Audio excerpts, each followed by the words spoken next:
Thune. The senator from Wyoming, Mr. Barrasso. The senator from West Virginia, Mrs. Capito. The senator from Iowa, Ms. Ernst. The senator from Montana, Mr. Daines. The senator from Iowa, Mr. Grassley. The senator from Idaho, Mr. Risch. All members of the escort committee will exit the chamber through the lobby doors.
Members of Congress, I have the announcement. Mr. Speaker, the Dean of the Diplomatic Corps.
Mr. Speaker, the Prime Minister of the State of Israel.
Members of Congress, I now have the high privilege and distinct honor of presenting to you His Excellency Benjamin Netanyahu, Prime Minister of Israel.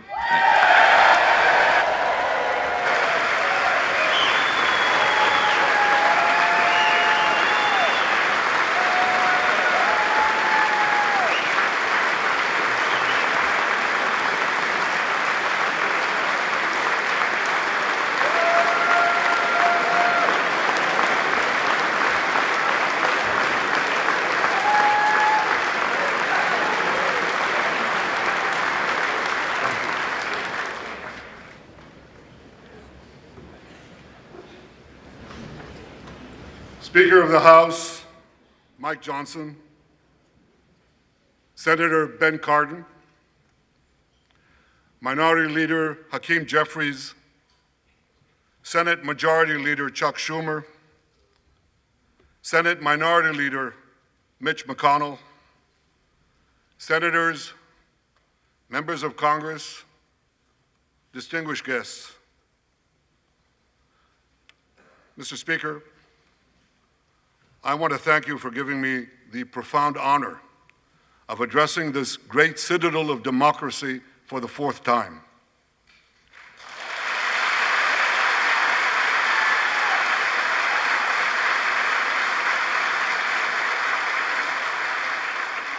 We meet today at a crossroads of history. Our world is in upheaval. In the Middle East, Iran's axis of terror confronts America, Israel, and our Arab friends. This is not a clash of civilizations. It's a clash between barbarism and civilization.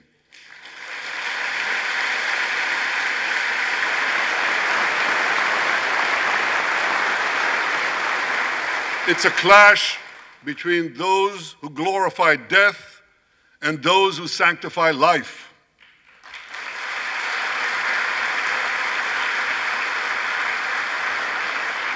For the forces of civilization to triumph, America and Israel must stand together.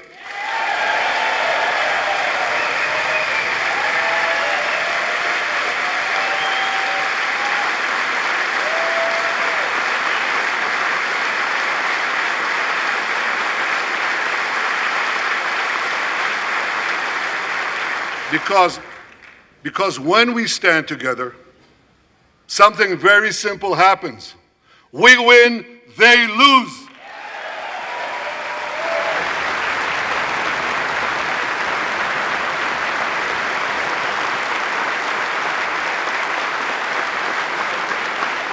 And my friends, I came to assure you today of one thing: we will win.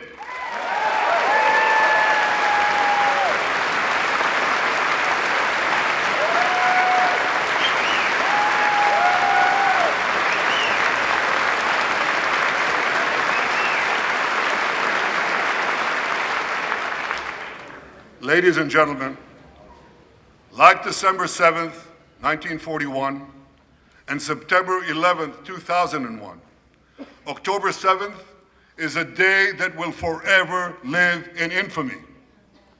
It was the Jewish holiday of Simchat Torah. It began as a perfect day, not a cloud in the sky. Thousands of young Israelis were celebrating at an outdoor music festival. And suddenly, at 6:29 a.m., as children were still sleeping soundly in their beds in the towns and kibbutzim next to Gaza, suddenly heaven turned into hell. 3,000 Hamas terrorists stormed into Israel. They butchered 1,200 people from 41 countries, including 39 Americans. Proportionately, compared to our population size, that's like 20 9/11s in one day. And these monsters, they raped women, they beheaded men, they burnt babies alive, they killed parents in front of their children, and children in front of their parents. They dragged 255 people, both living and dead, into the dark dungeons of Gaza. Israel has already brought home 135 of these hostages, including 7 who were freed in daring rescue operations.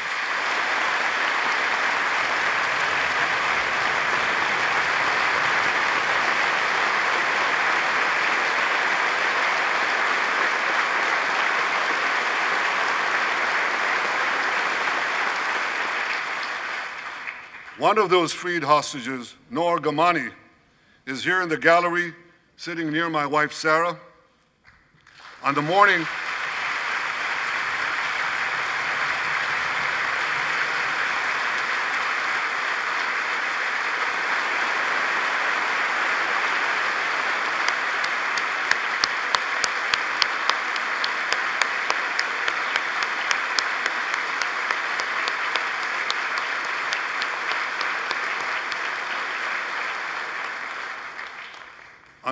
of October 7th, the entire world saw Noah's look of desperation as she was violently abducted to Gaza on the back of a motorcycle. I met Noah's mother, Leora, a few months ago. She was dying of cancer. She said to me, "Prime Minister, I have one final wish. I wish to hug my daughter Noah one last time before I die." 2 months ago, I authorized a breathtaking commando rescue operation. Our special forces, including a heroic officer named Arnon Zmora, who fell in this battle, rescued Noah and 3 other hostages.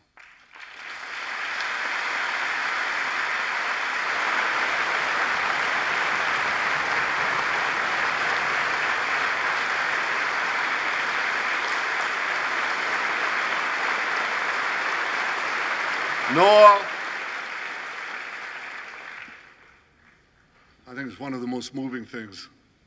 When Noah was reunited with her mother, Leora, and her mother's last wish came true.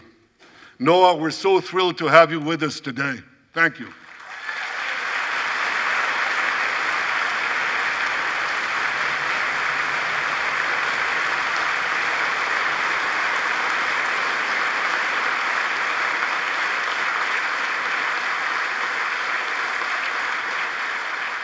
Many hostage families are also here with us today, including Eliyahu Bibas.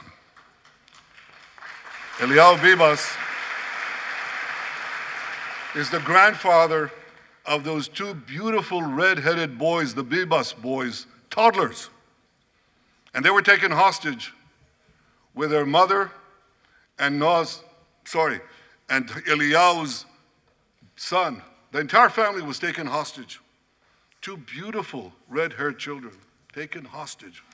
What monsters.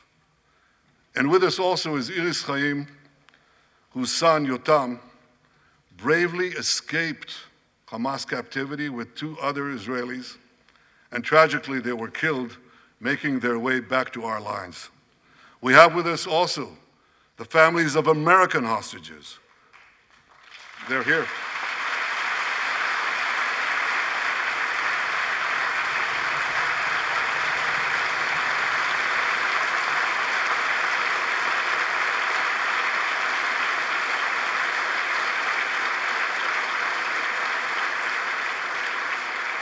The pain these families have endured is beyond words. I met with them again yesterday, and I promised them this: I will not rest until all their loved ones are home, all of them.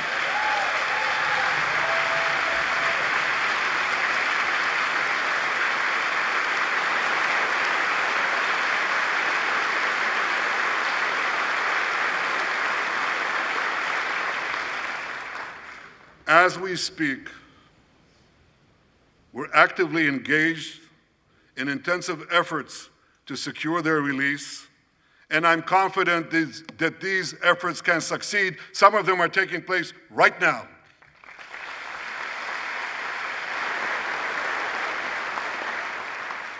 I want to thank President Biden for his tireless efforts on behalf of the hostages and for his efforts to the hostage families as well.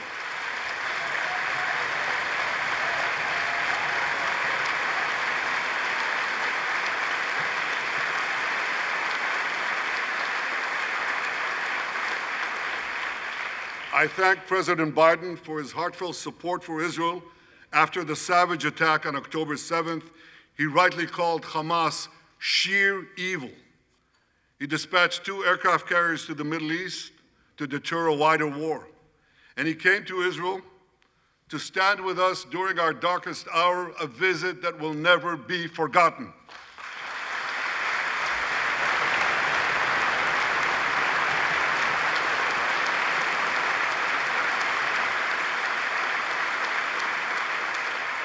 President Biden and I have known each other for over 40 years. I want to thank him for half a century of friendship to Israel and for being, as he says, a proud Zionist. Actually, he says, a proud Irish-American Zionist.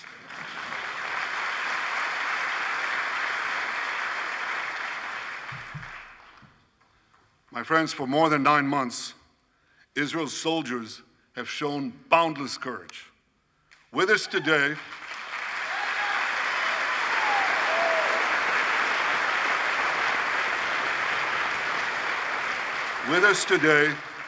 is Lieutenant Avichai Reuven.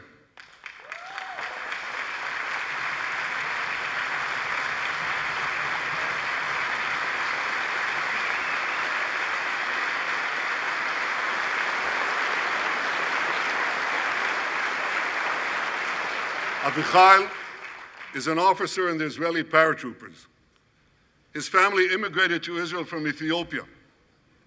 In the early hours of October 7th, Avichai heard the news of Hamas's bloody rampage. He put on his uniform, grabbed his rifle, but he didn't have a car. So he ran 8 miles to the front lines of Gaza to defend his people.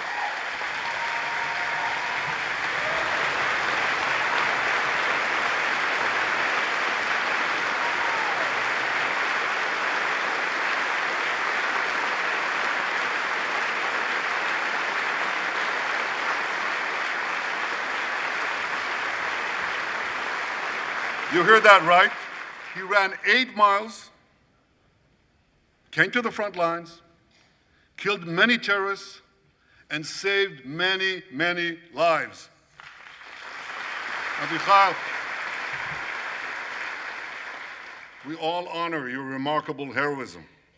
Another Israeli is with us here today, and he's stand up right next to Avichai. This is Master Sergeant Ashraf al-Bakhiri.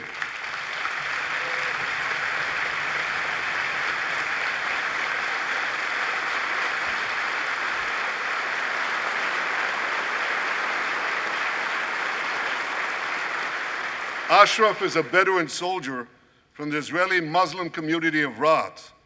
On October 7th, Ashraf too killed many terrorists. First he defended his comrades in the military base, and he then rushed to defend the neighboring communities, including the devastated community of Kibbutz Be'eri. Like Ashraf,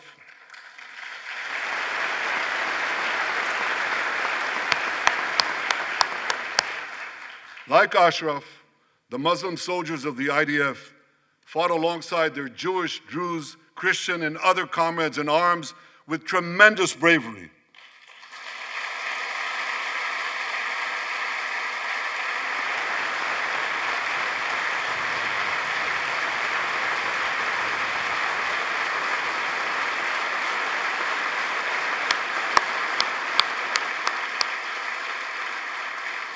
A third hero, Lieutenant Asa Sofer, is also here with us.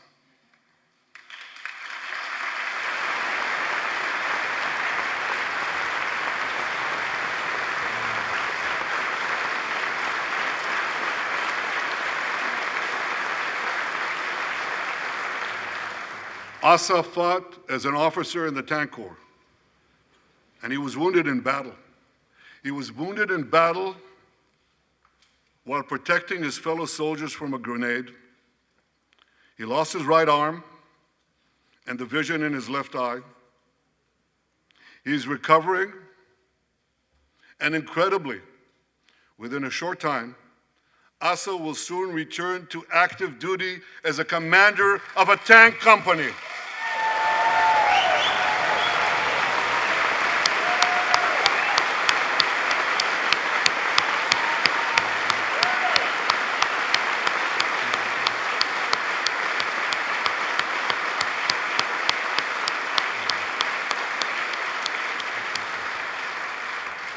I just learned there is a fourth hero here, Lieutenant Jonathan Ben Chamo, who lost a leg in Gaza and continued to fight.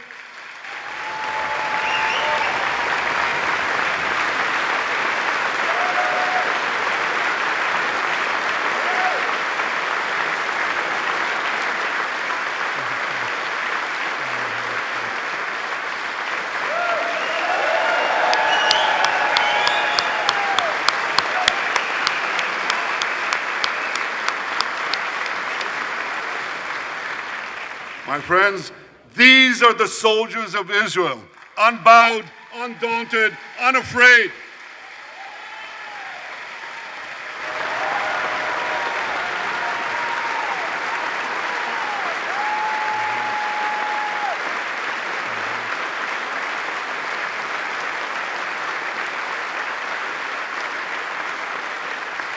As the Bible says, Am kelavi yakum. They shall rise like lions. They have risen like lions. The lions of Judah, the lions of Israel.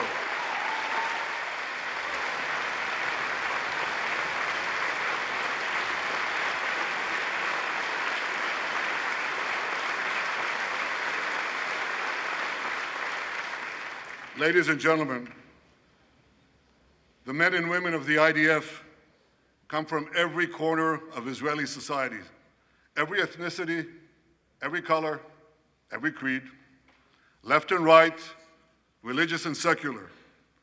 All are imbued with the indomitable spirit of the Maccabees, the legendary Jewish warriors of antiquity. With us today is Yechiel Leiter, the father of one of those Maccabees. Yechiel's father escaped the Holocaust and found refuge in America. As a young man, Yechiel moved to Israel and raised a family of 8 children. He named his eldest son, Moshe, after his late father. Moshe became an exemplary officer in one of our elite commando units. He served with distinction for 2 decades while raising 6 beautiful children of his own. On October 7th, Moshe volunteered to return to combat. 4 weeks later, he was killed when a booby-trapped mine exploded in a tunnel shaft right next to a mosque. At his son's funeral, Yechiel said this: "If the state of Israel had not been established after the Holocaust, the image engraved in our collective memory would have been the photograph of that helpless Jewish boy in the Warsaw Ghetto holding his hands up in the air with Nazi rifles pointed at him.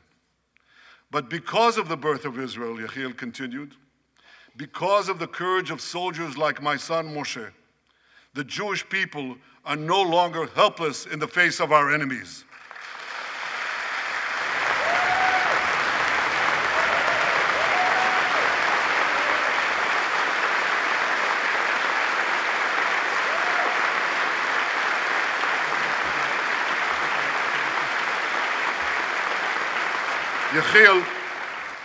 Yechiel, please rise so we can honor your son's sacrifice. And I pledge to you and to all the bereaved families of Israel, some of whom are in this hall today, the sacrifice of your loved ones will not be in vain.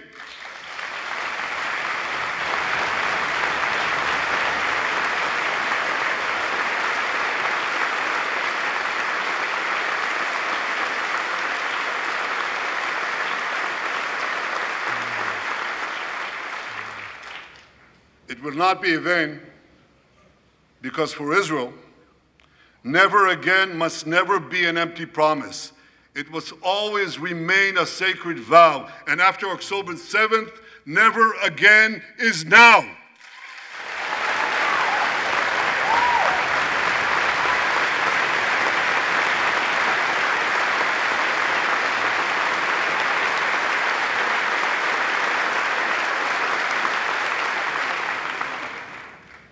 My friends, defeating our brutal enemies requires both courage and clarity.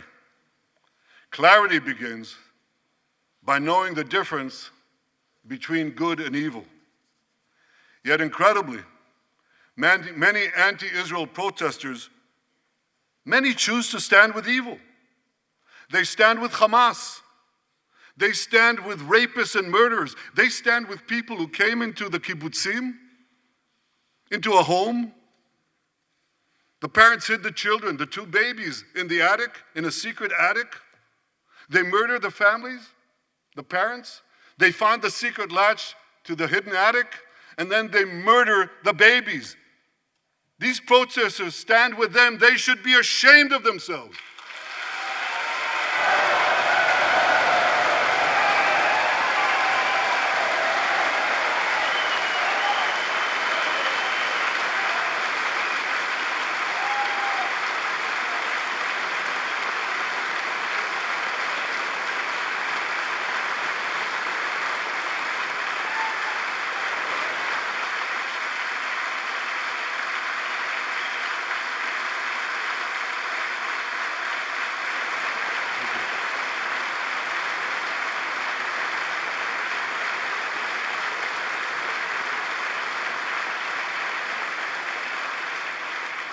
They refuse to make the simple distinction between those who target terrorists and those who target civilians, between the democratic state of Israel and the terrorist thugs of Hamas. We recently learned from the National Security Director, U.S. Director of National Intelligence, that Iran is funding and promoting anti-Israel protests in America. They want to disrupt America. So these protesters burn American flags even on the 4th of July. And I wish to salute the fraternity brothers at the University of North Carolina who protected the American flag against these anti-Israel protesters.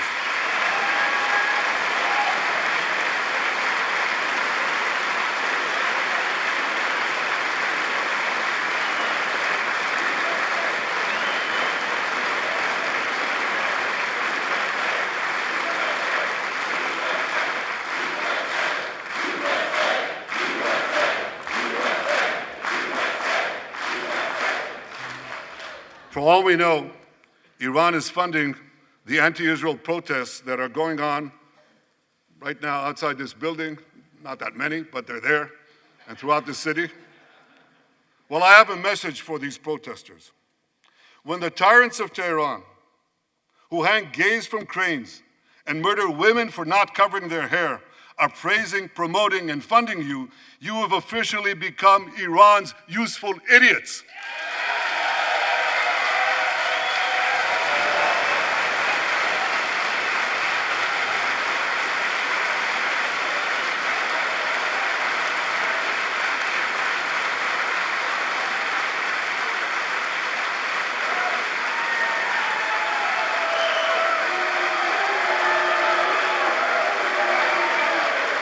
Some of these protesters, it's amazing, absolutely amazing. Some of these protesters hold up signs proclaiming gays for Gaza. They might as well hold up signs saying chickens for KFC.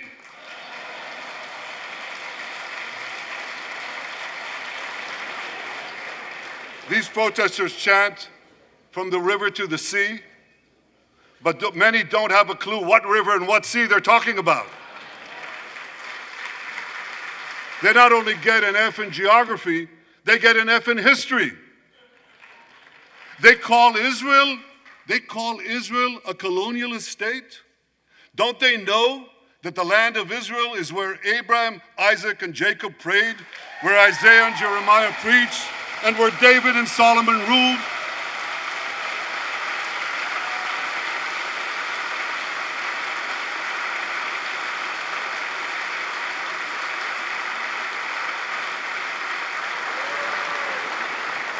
For nearly 4,000 years, the land of Israel has been the homeland of the Jewish people.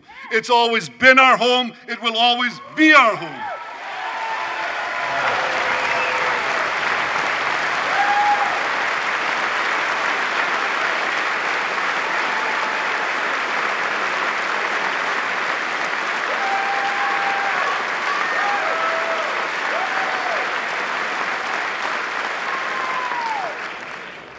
It's not only the campus protesters who get it wrong. It's also the people who run those campuses. 80 years after the Holocaust, the presidents of Harvard, Penn, and I'm ashamed to say my alma mater, MIT, couldn't bring themselves to condemn the calls for the genocide of Jews. You remember what they said? They said, it depends on the context. Well, let me give these befuddled academics a little context.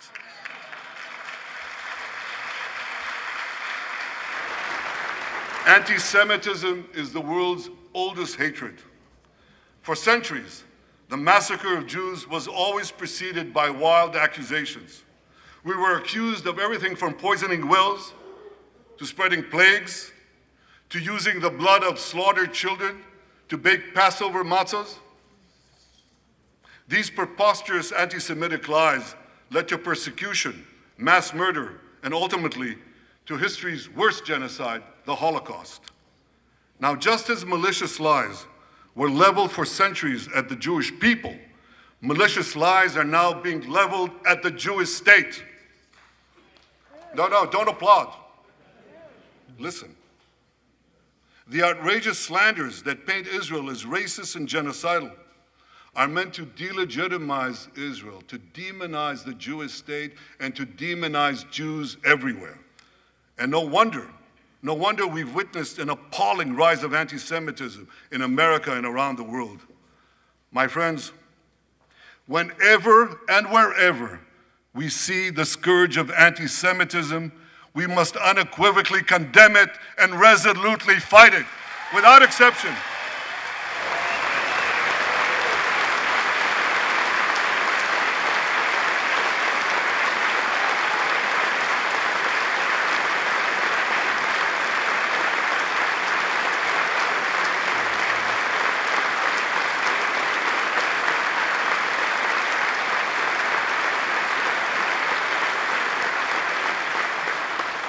And don't be fooled when the blood libels against the Jewish state come from people who wear fancy silk robes and speak in lofty tones about law and justice.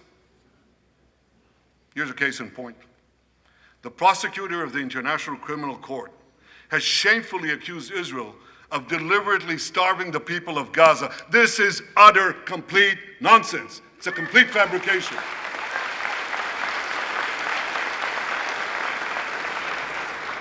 Israel has enabled more than 40,000 aid trucks to enter Gaza. That's 500,000 tons of food, and that's more than 3,000 calories for every man, woman, and child in Gaza.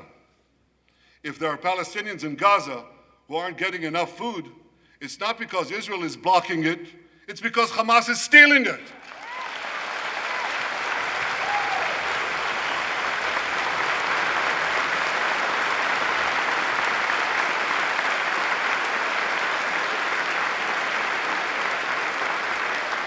So much for that lie, but here's another. The ICC prosecutor accuses Israel of deliberately targeting civilians. What in God's green earth is he talking about? The IDF has dropped millions of flyers, sent millions of text messages, made hundreds of thousands of phone calls to get Palestinian civilians out of harm's way. But at the same time, Hamas does everything in its power to put Palestinian civilians in harm's way. They fire rockets from schools, from hospitals, from mosques. They even shoot their own people when they try to leave the war zone. A senior Hamas official, Fatri Hamad, boasted, listen to this, he boasted that Palestinian women and children excel at being human shields. His words, excel at being human shields. What monstrous evil. For Israel, every civilian death is a tragedy. For Hamas, it's a strategy.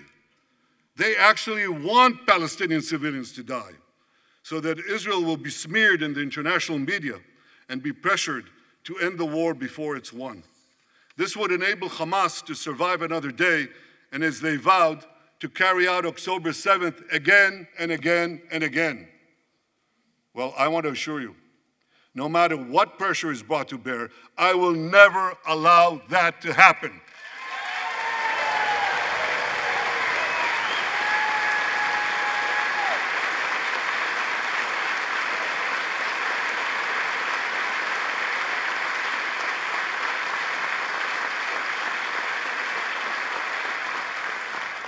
The vast majority of Americans have not fallen for this Hamas propaganda.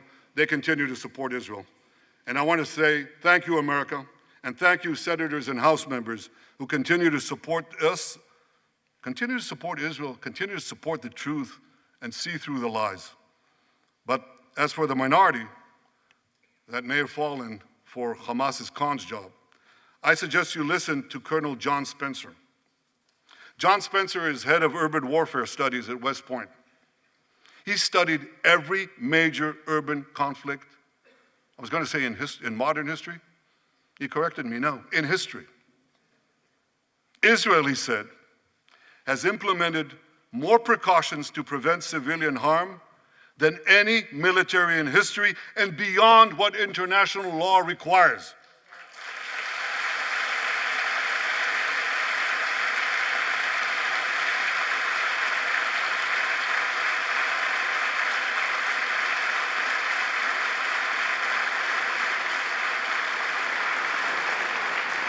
That's why, despite all the lies you've heard, the war in Gaza has one of the lowest ratios of combatants to non-combatants casualties in the history of urban warfare.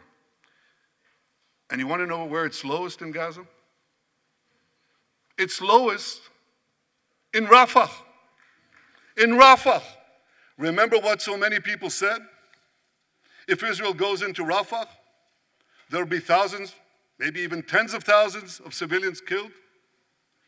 Well, last week, I went into Rafah. I visited our troops as they finished fighting Hamas's remaining terrorist battalions. I asked the commander there, how many terrorists did you take out in Rafah? He gave me an exact number, 1,203. I asked him, how many civilians were killed?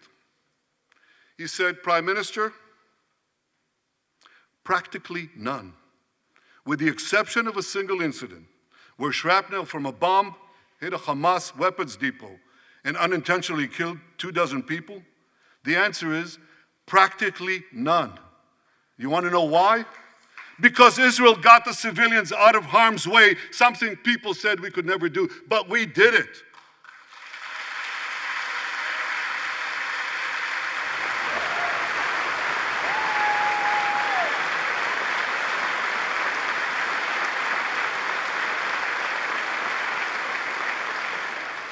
These heroes here today, the heroic soldiers of Israel, should not be condemned for how they're conducting the war in Gaza. They should be commended for it.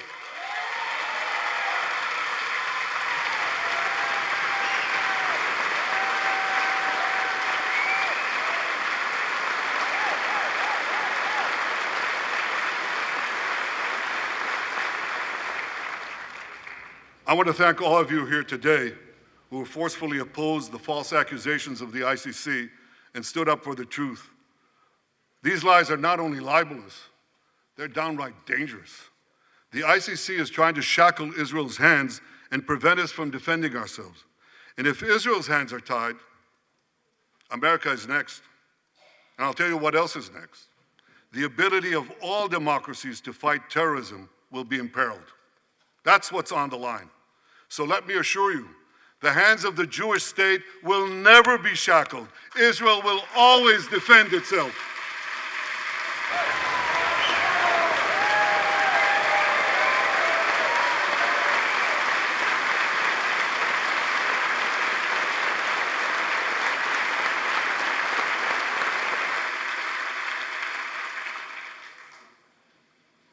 My friends, in the Middle East, Iran is virtually behind all the terrorism, all the turmoil, all the chaos, all the killing. And that should come as no surprise. When he founded the Islamic Republic, Ayatollah Khomeini pledged, "We will export our revolution to the entire world." We will export the Islamic revolution to the entire world.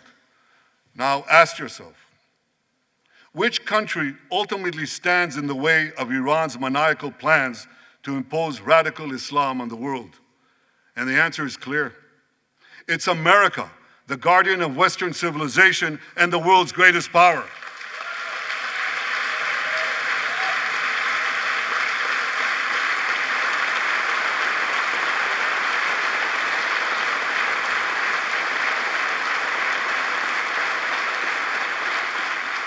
That's why Iran sees America as its greatest enemy.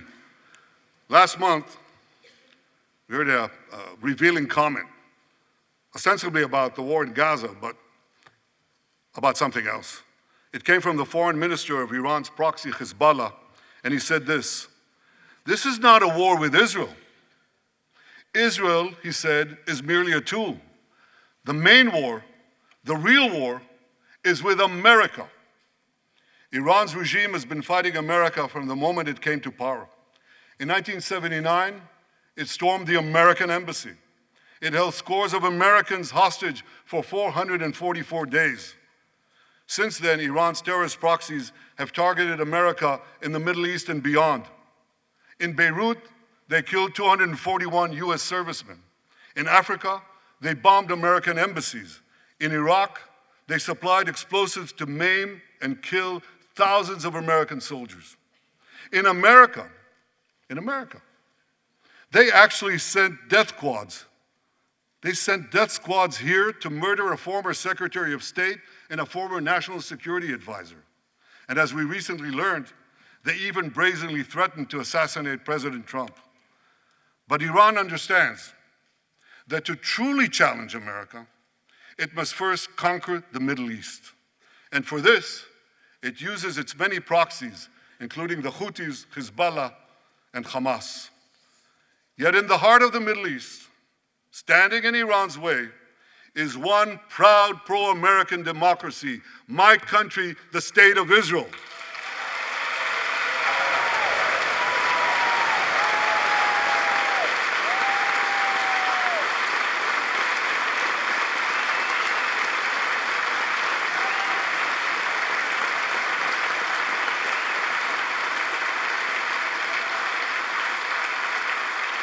That's why the mobs in Tehran chant death to Israel before they chant death to America.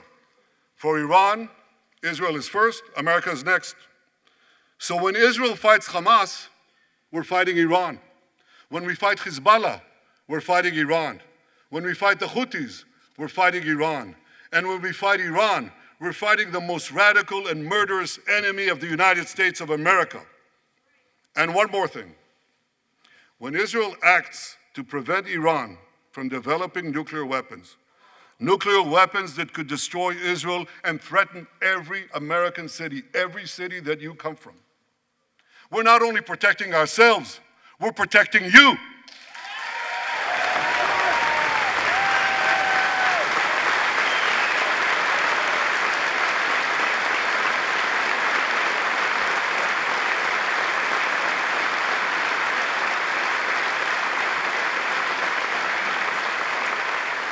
My friends, if you remember one thing from the speech, remember this. Our enemies are your enemies. Our fight is your fight, and our victory will be your victory.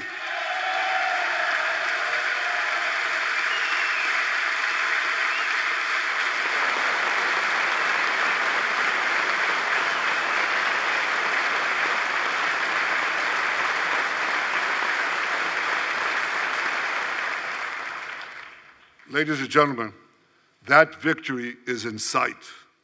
Israel's defeat of Hamas will be a powerful blow to Iran's axis of terror.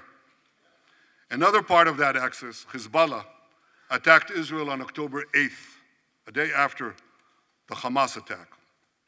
It has launched thousands of missiles and drones against us. 80,000 of our citizens in northern Israel evacuated their homes, becoming effectively refugees in their own land. We are committed to returning them home. We prefer to achieve this diplomatically, but let me be clear. Israel will do whatever it must do to restore security to our northern border and return our people safely to their homes.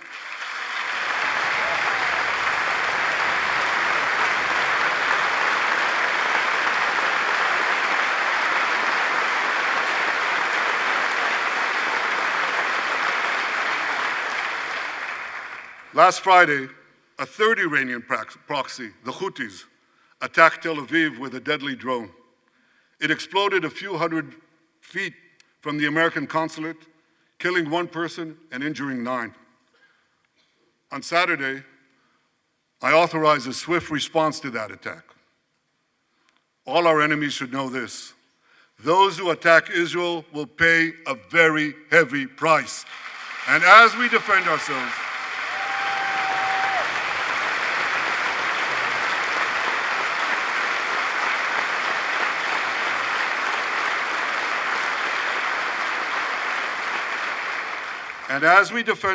on all fronts, I know that America has our back. And I thank you for it. All sides of the aisle, thank you.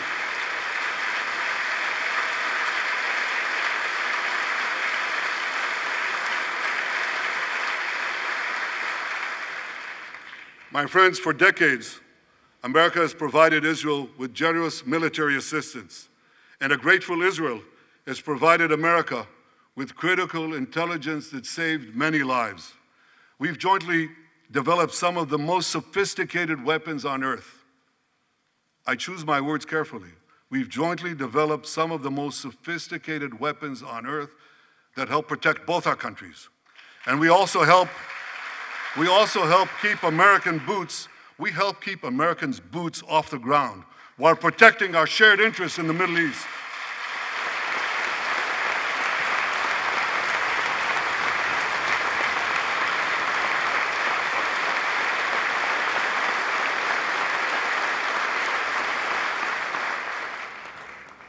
I deeply appreciate America's support, including in this current war. But this is an exceptional moment. Fast-tracking U.S. military aid can dramatically expedite an end to the war in Gaza and help prevent a broader war in the Middle East. In World War II, as Britain fought on the front lines of civilization, Winston Churchill appealed to Americans with these famous words: "Give us the tools and we'll finish the job." Today, as Israel fights on the front line of civilization, I too appeal to America. Give us the tools faster and we'll finish the job faster.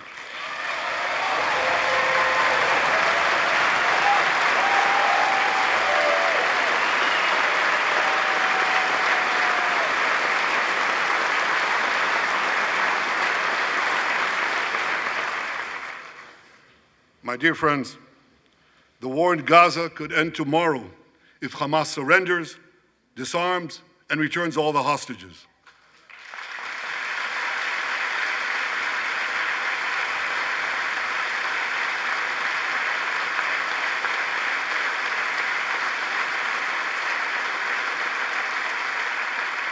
But if they don't, Israel will fight until we destroy Hamas's military capabilities, end its rule in Gaza, and bring all our hostages home.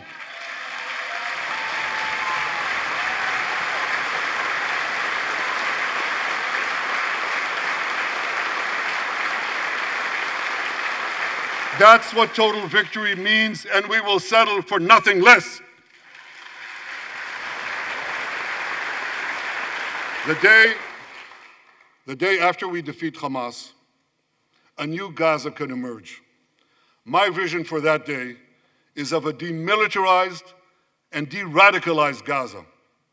Israel does not seek to resettle Gaza, but for the foreseeable future, we must retain overriding security control there to prevent the resurgence of terror, to ensure that Gaza never again poses a threat to Israel.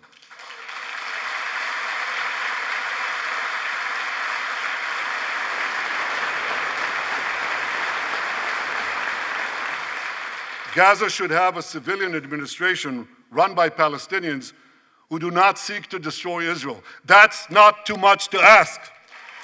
It's a fundamental thing that we have a right to demand and to receive.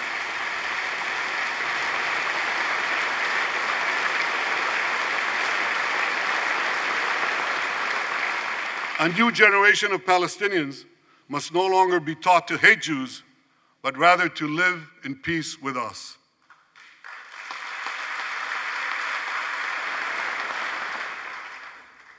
Those twin words, demilitarization and de-radicalization, those two concepts were applied to Germany and Japan after World War II, and that led to decades of peace, prosperity, and security. Following our victory, with the help of regional partners, the demilitarization and de-radicalization of Gaza can also lead to a future of security, prosperity, and peace. That's my vision for Gaza.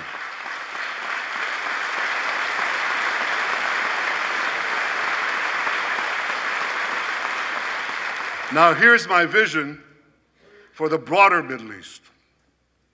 It's also shaped in part by what we saw in the aftermath of World War II. After that war, America forged a security alliance in Europe to counter the growing Soviet threat. Likewise, America and Israel today can forge a security alliance in the Middle East to counter the growing Iranian threat. All countries that are at peace with Israel and all those countries who will make peace with Israel should be invited to join this alliance. We saw a glimpse of that potential alliance on April 14th. Led by the United States, more than half a dozen nations worked alongside Israel to help neutralize hundreds of missiles and drones launched by Iran against us. Thank you, President Biden, for bringing that coalition together.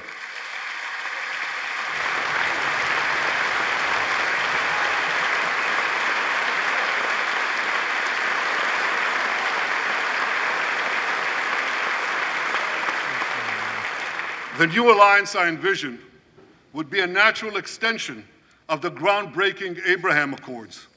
Those accords saw peace forged between Israel and 4 Arab countries, and they were supported by Republicans and Democrats alike. I have a name for this new alliance. I think we should call it the Abraham Alliance.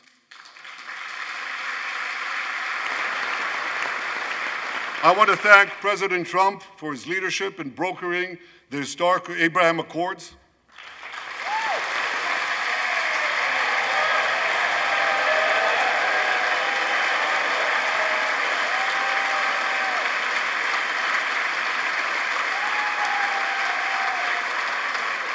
Like Americans, Israelis were relieved that President Trump emerged safe and sound from that dastardly attack on him, dastardly attack on American democracy. There is no room for political violence in democracies.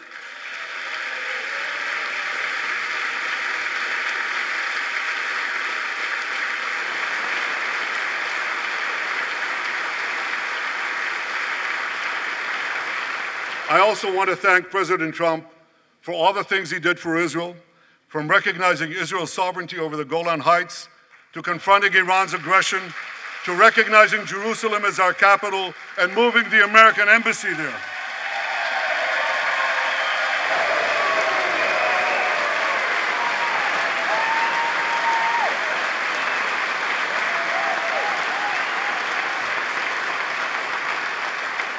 That's Jerusalem, our eternal capital, never to be divided again.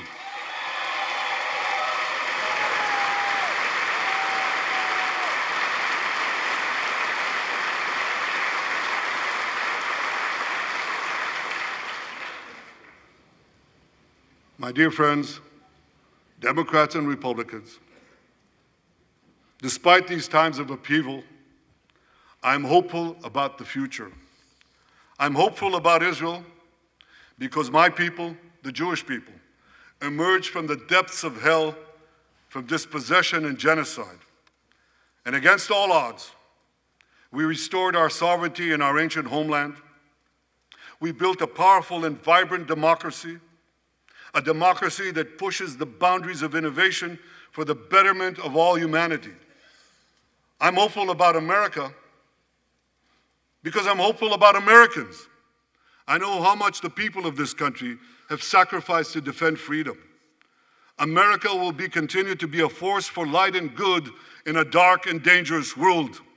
For free peoples everywhere, America remains the beacon of liberty its extraordinary founders envisioned back in 1776.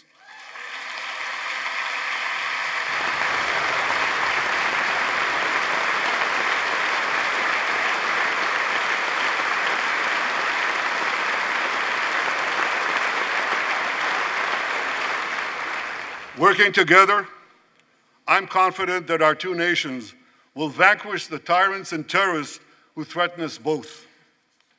As Israel's Prime Minister, I promise you this: no matter how long it takes, no matter how difficult the road ahead, Israel will not relent, Israel will not bend.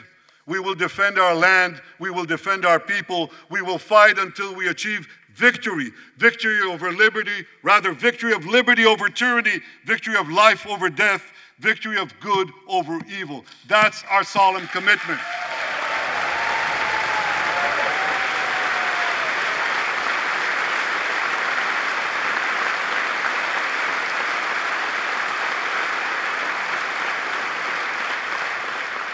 And we will continue to work with the United States and our Arab partners to transform a troubled region from a backwater of repression, poverty, and war into a thriving oasis of dignity, prosperity, and peace. In this noble mission, as in many others, Israel will always remain America's indispensable ally. Through thick and thin,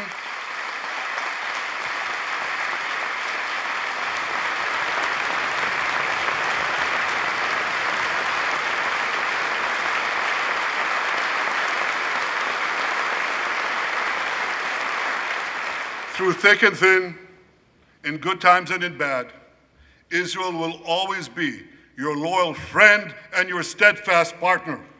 On behalf of the people of Israel, I came here today to say thank you, America. Thank you for your support and solidarity. Thank you for standing in Israel, with Israel, in our hour of need. Together we shall defend our common civilization. Together we shall secure a brilliant future for both our nations.